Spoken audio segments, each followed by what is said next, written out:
Hello, everyone. Welcome to SeniorOpedia, the everything how-to guide for seniors and caregivers. I'm Vera Falawala, your host for today's episode.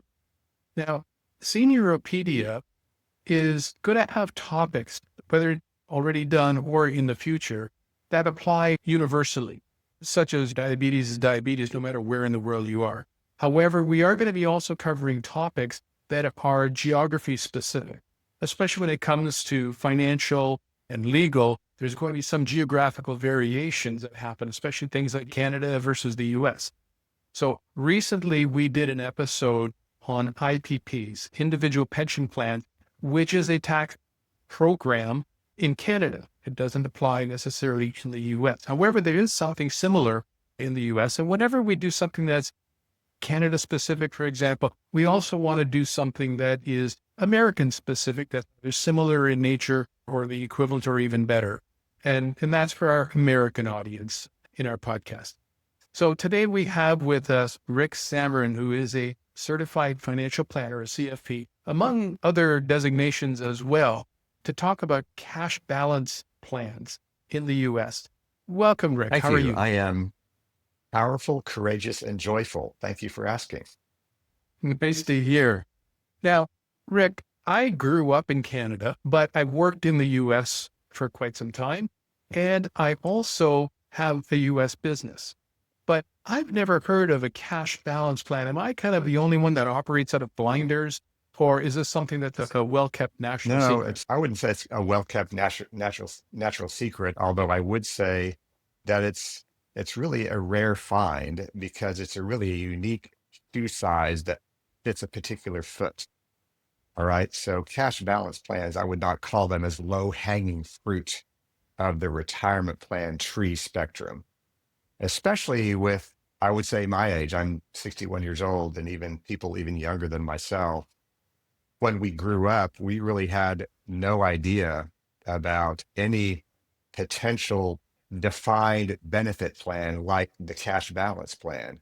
I would say my parents and even my parents' parents long ago, back in, I could be wrong, but the 40s, the 30s perhaps, but even prior to that, all that there was in existence were these defined benefit plans, meaning that if I was an employee at a company, my employer took care of a retirement plan for me.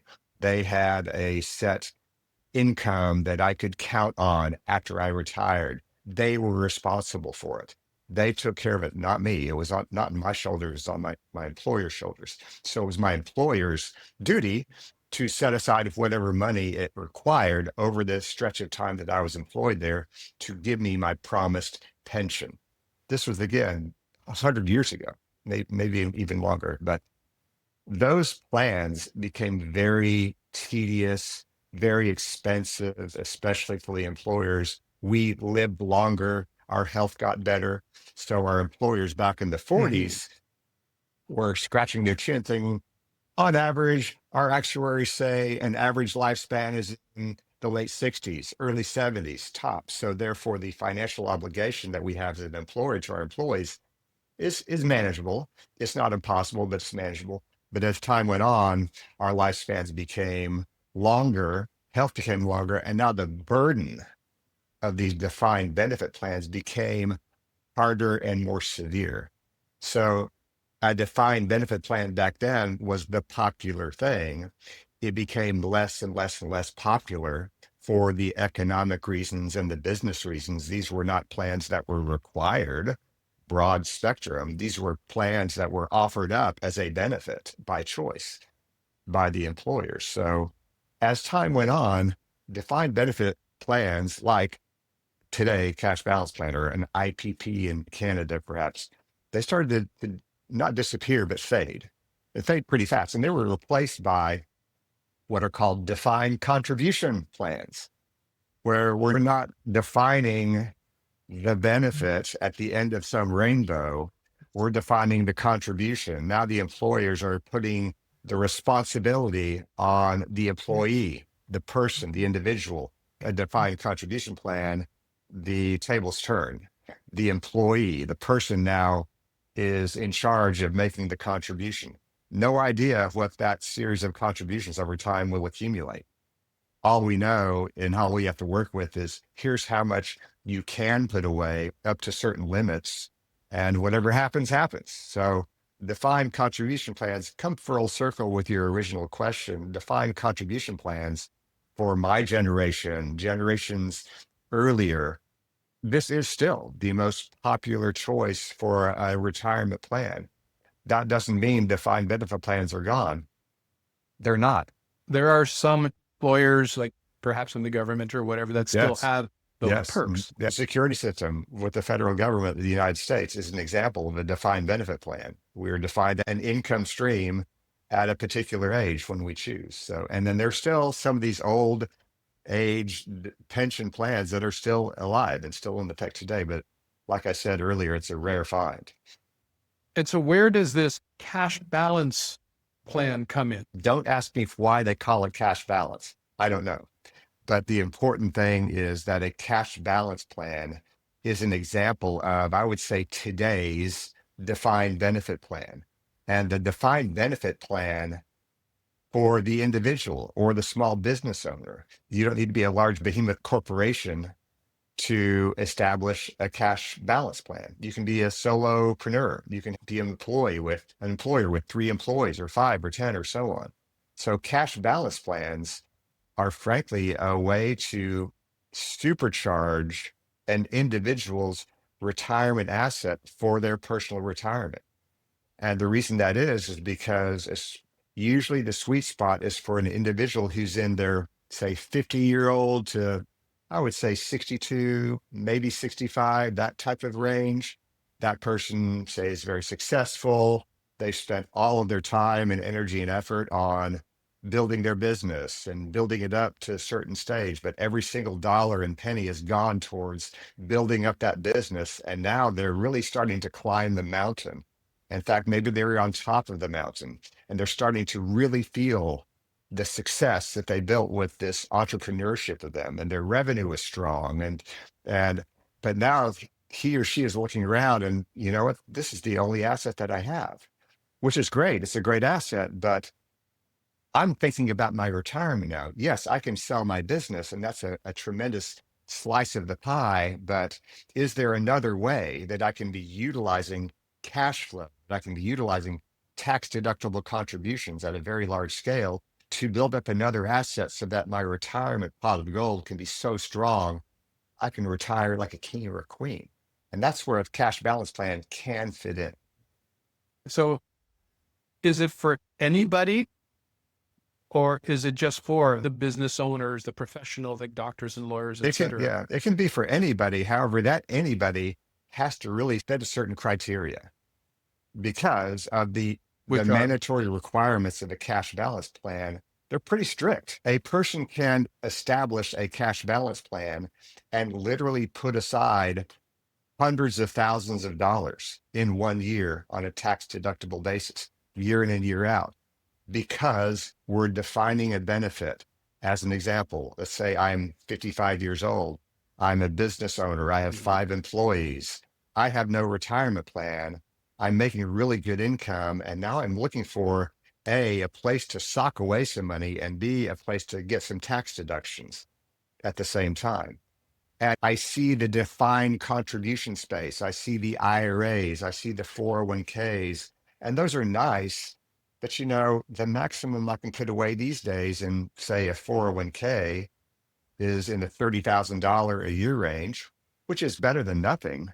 But if I want to build up $1 million pot of gold, it's going to take me quite a long time and cross my fingers, some great market returns to build that up over 10, 15, 20 years. So a cash balance plan can come in to, let's say, save the day, or the cash balance plan is saying, fine, you're 55 years old. We are going to define a benefit, and that benefit will be $1 million at age 70 or age 65. Now, we, being the team on your side, we're going to reverse engineer. What is it going to take you, Mr. or Mrs. Business Owner at age 55, to put away every single year and have an assumed earnings rate over time that we can land the plane looking at $1 million waiting for you into this plan. Right. So even if you are not a business owner, because some of these senior executive CEOs and Mm-hmm. CTOs, et cetera, they make quite a bit of money on their own. And so even they could put it away. They don't have to be a business Well, owner. you would have to be a business owner. If I'm Pension. employed by XYZ company, say IBM or Apple Computer, and I'm an executive and I'm making hundreds of thousands of dollars a year, that's great. However, my employer has a retirement plan for me. It might be a defined benefit, doubtful, but it could be a defined contribution of some kind. But I'm getting paid a very high, nice wage, yet I'm an employee of this employer. The only way that I can, in that space, participate in a cash balance plan is if my employer is doing a cash balance plan for me. Okay. So, Okay. So you can't do no, both. You can only do yeah, one. I You would, can have a 401k full cash balance plan or an IRA. yeah, Is that yeah, yeah. I'm understanding? Employers many times have 401ks paired with a cash balance plan sometimes. But again, there's two scenarios that I want to make sure that I'm clear on. There's I'm an employee of an employer, and I'm at the mercy of whatever retirement plan they offer to me. On the other hand, I am Hmm. an entrepreneur. I have my own business. I am the employer. That's the space, that's the world where I can decide if I want, I can create a cash balance plan for myself. I see. All right.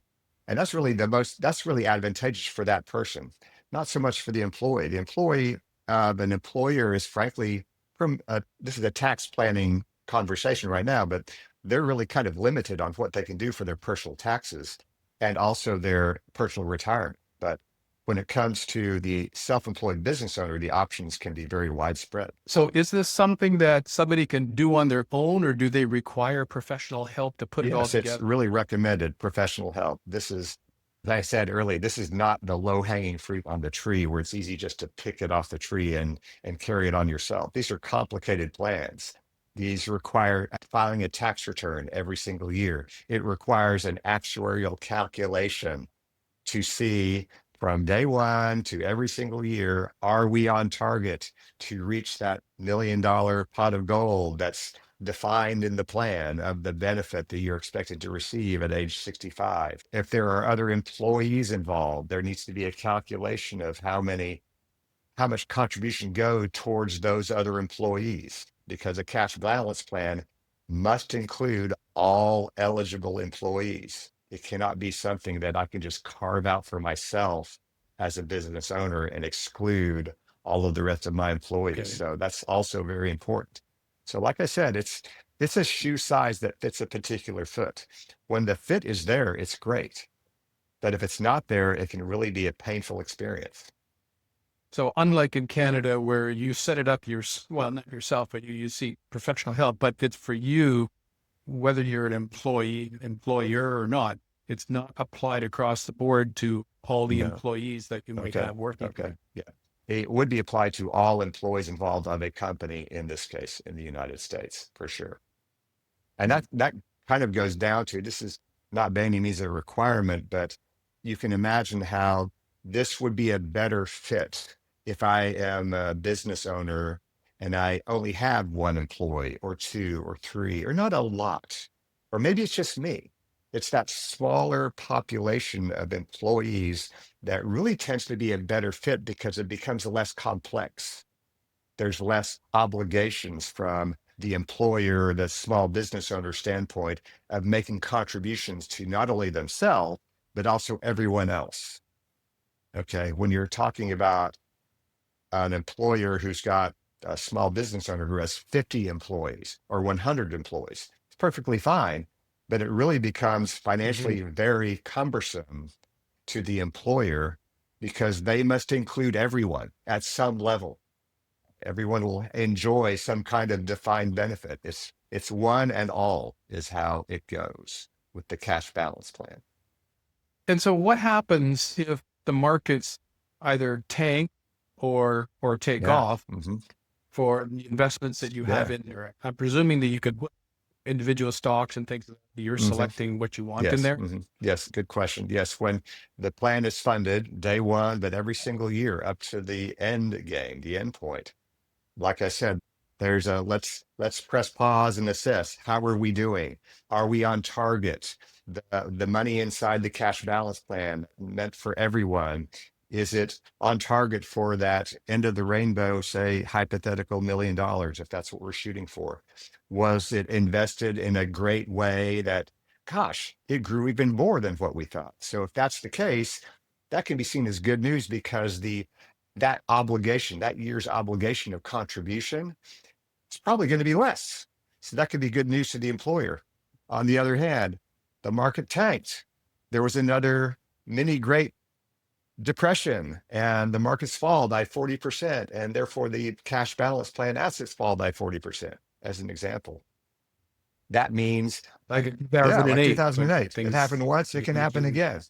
So, so the business owner needs to be aware that the amount required, not optional, required to contribute to the cash balance plan every single year is recalculated. So it becomes a moving target. We hope that it's not moving too much, but sometimes it can. Assets can shrink and contract, which means that year we have to make up for lost ground because we have to get on target. That's the rules of the game. So let's assume that it's set up. I now retire.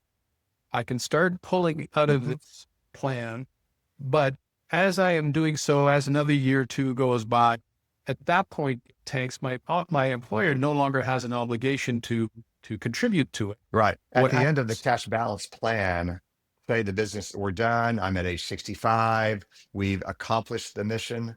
At that point, the plan is terminated. And people then receive, this is usually most all the time how it works. People receive their lump sum amount that's due to them from the entire plan balance. The plan is terminated.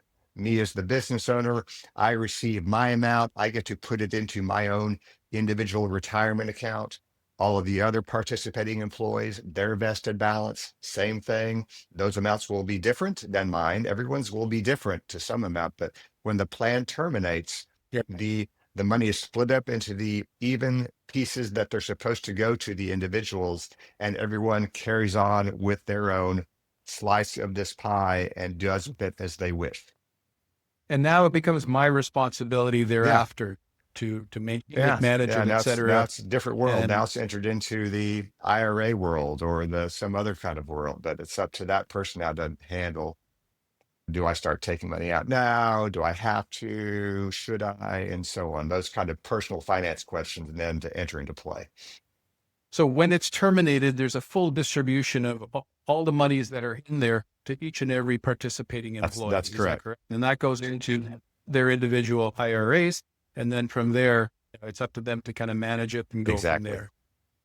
Exactly. What are the tax benefits and the tax implications Mhm. of such a plan? Here's where some of the power of the cash balance plan comes into play.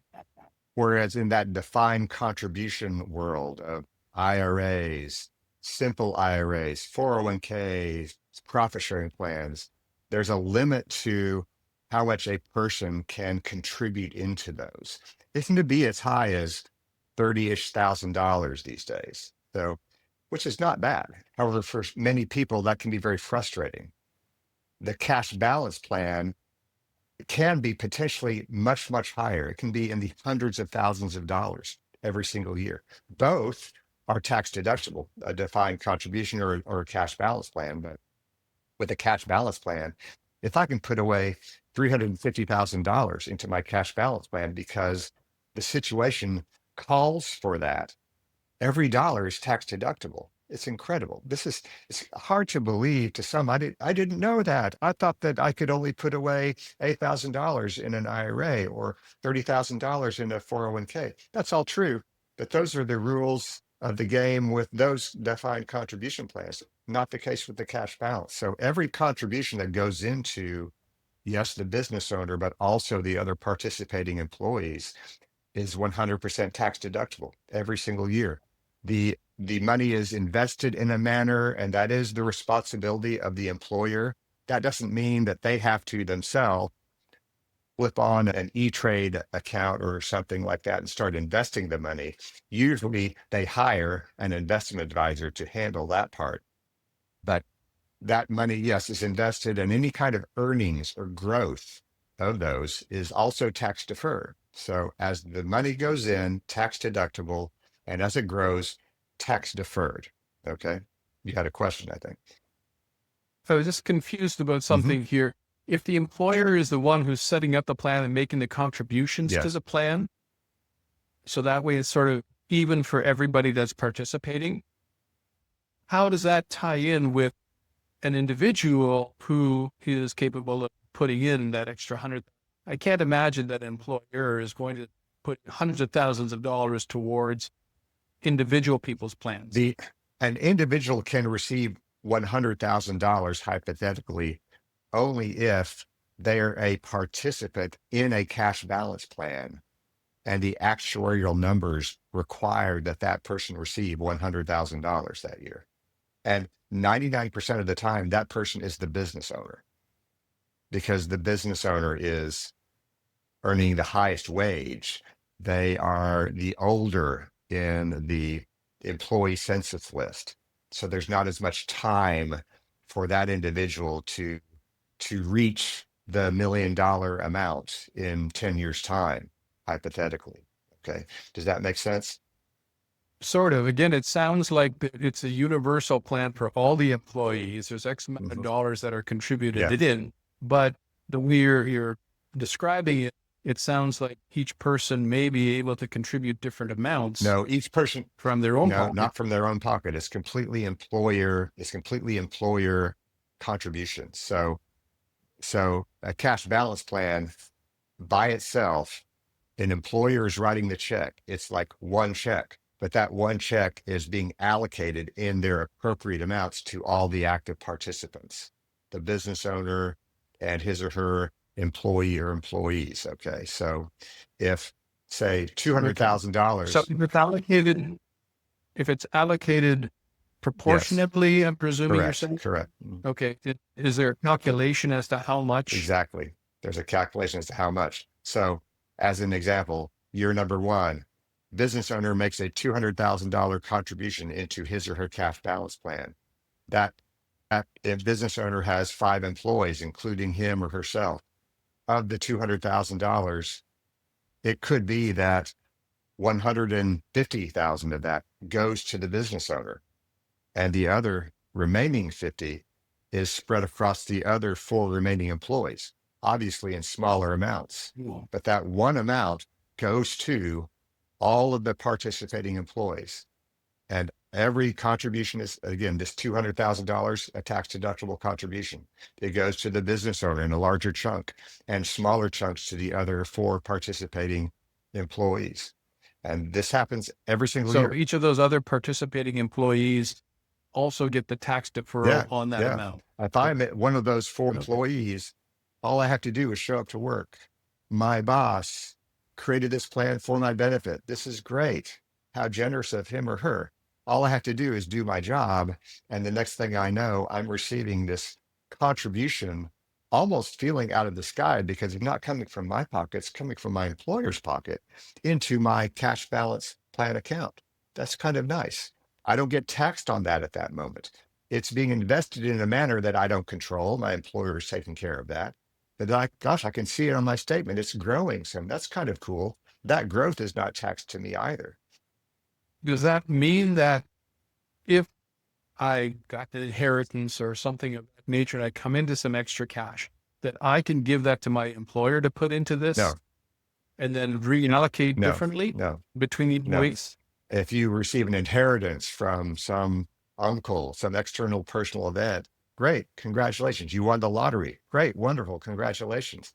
But that's a lump sum of money that you'll have to deal on your own in another completely different manner. This is not something that you can contribute into a cash balance plan. At risk of being a little more information to this, cash balance plans by themselves is how I just described. Yet there's many, many, many employers who take a cash balance plan and they add it on top of a 401k plan or another existing defined contribution plan.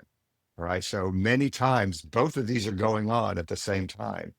And why that is Right. advantageous to the employers on the cash balance plan side, the employer can use the numbers here on the 401k to help combine and soften the obligation of the defined benefit over here with the cash balance.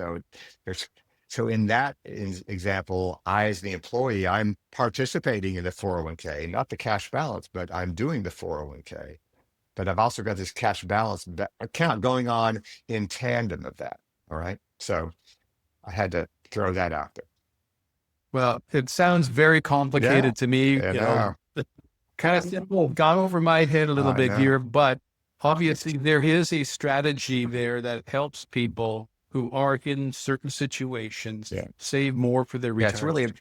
And that's really what this really podcast what's is all about. about, is trying to bring that to the Mhm. surface, make people aware of these things, because you don't Yeah. know what you You don't don't know what you know. don't know. And Exactly. and that's why it's so important to have to work with an expert such as yourself in this category, so that you could help direct people in the Yeah. right Yeah. manner. You can help put the right strategies into place and whatnot.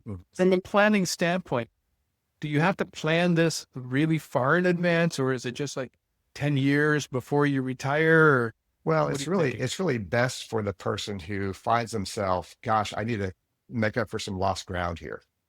I'm age 55, I'm age 60.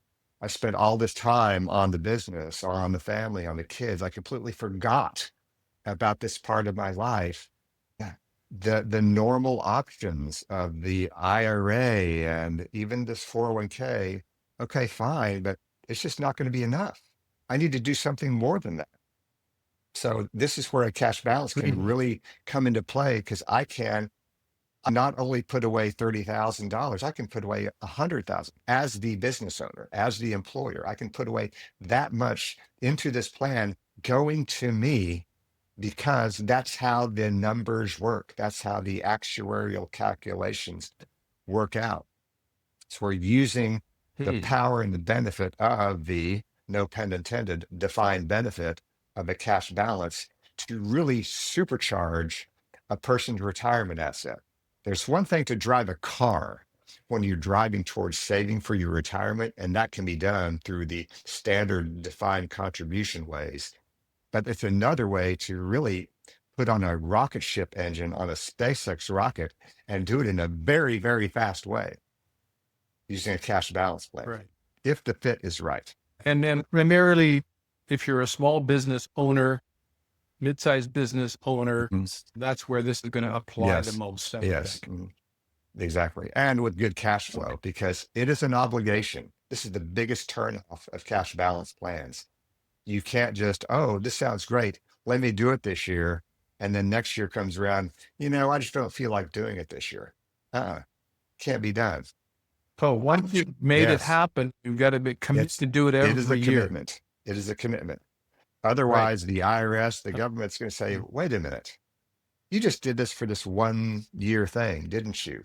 That's not the that's not the idea behind this. The idea behind this is to reach for a defined benefit. And if you're really serious about having that defined benefit, Mr. or Mrs. Business Owner, this is what you have to do. You must do this. But even your business can have Yeah, ups and sure can. downs. It can have ups and downs. Next year, we may not have enough cash Yeah, flow to be yeah. able to keep this going. It's very possible to pause a cash balance plan. There are certainly circumstances where dire straits, emergencies happen. That does happen, and that can be done. There's not a hard and fast rule for that. You can only pause it 1 year or 2 years, but there is some slight flexibility in the extreme. Oh my gosh, a hurricane hit our business instance, where you can delay. Yet at the same time, keep in mind, if you delay 1 year, that just means the following year you're looking for a larger than normal contribution, because we got to make up for the previous year that you decided to delay. It has to be the right fit. And one of those characteristics, in my view, is a healthy cash flowing business. one that has got good cash flow that can handle this obligation in good years and in bad. That's not completely required, but it really, really should be required in my view for this to work. Most people, I would say, don't have a financial planner that they work with. But whenever you are meeting with a client that is working with you and engaging you for those advice and strategies, is that one of the things that you Oh, look at absolutely. and make Absolutely. Now recommendations? there are gazillion financial advisors out there, and you when you're working with one, you want to be working with one who has got this radar active, like you said earlier. And I'm included. I don't know what I don't know, right? I walk around with blinders too, but that's why we are all experts in our own respect industries and fields, right? So as the business Right. owner, you're really good at your business. This is why you're successful. Keep on doing that. Yet you don't have a capacity to press pause on that life and suddenly become a money expert anytime soon. You want to be making sure that you're working with an advisor, a team who is aware of these types of things, who is also looking out for your best interests, not somebody else's best interests. So I would Right. want to know, if I'm speaking with a business owner, I'm not trying to think, gosh, can I cram a cash balance plan down this person's throat? I want to see, is this a possible fit? And if it is, hey, let's Right. talk about this because I can add value to that business owner's life one way or another. Whether we decide to do it or not is another question. But the fact that I'm looking out for that person's life and their well-being can be very, very meaningful. That's the kind of relationship that you want to have with your financial advisor, with your tax planner, and so on, in my opinion. Fair. If you don't share the right information or if you don't ask the right questions, you're not going to get the right Yeah, answers. exactly. Exactly. Right. So sharing the information is critical so that everybody on the team knows exactly what the For circumstances sure. are. And so that way they can put the proper path in place in order to achieve your financial future. 100%. This is a complicated scenario. Anything financial seems to be quite complicated, especially when it deals with taxes. And so if somebody had questions or needed assistance, where could they get a hold Well, of they you? can find me online. My website is salmeronfinancial.com, or search my name on LinkedIn, Facebook, but you can connect with me on LinkedIn for the most part. But reach out to me that way. I'm happy to engage in a conversation and see if there's a way I can add value to your life, for sure. Thank you very much, Rick, for your time and expertise and sharing this information with us. Again, we don't know what we don't know. Now I know a little Yes, bit more yes. than what I It's did good to before. know that at the end of the day, I became smarter some way or another, isn't it? I don't know if I became smarter, but certainly a little For bit more sure. knowledge. Yeah. Thank you very much again for your time. If you like this episode, then subscribe, like, share, and most importantly, register for upcoming notifications at SeniorOpedia.com.